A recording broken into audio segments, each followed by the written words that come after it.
আসসালামু আলাইকুম। আমার জলপাই আচার খেতে খুব ভালো লাগে।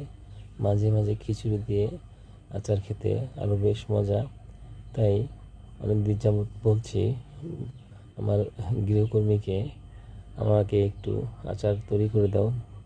তো সে বলল আমাকে জলপাই, খাঁটি সর্ষের তেল এবং আরও যা যা লাগে সব এনে দেন, আপনাকে আমি বানিয়ে দিচ্ছি।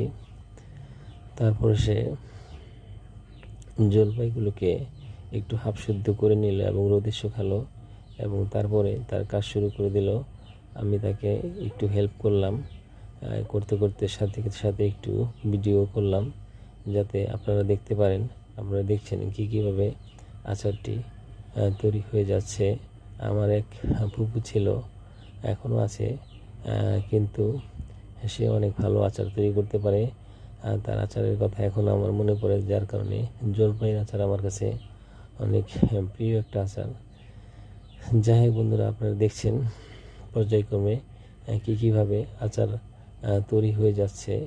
আপনারা ভালো করে দেখে নিন, শিখতে পারবেন অবশ্যই। আচারটি টক মিষ্টি ঝালও করতে পারেন, আবার ঝাল নাও করতে পারেন, মিষ্টি বেশিও দিতে পারেন, কমও দিতে পারেন, সেটি আপনার অভিরুচি। যেরকম করে আপনি তৈরি করবেন সেরকমই হবে। আচারটি যখন বাদামি কালার এসে পড়বে তখন এটি খাওয়ার জন্য রেডি হয়ে যাবে।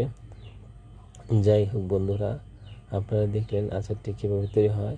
যদি ভালো লাগে তাহলে কমেন্টস করে জানাবেন। আসসালামু আলাইকুম।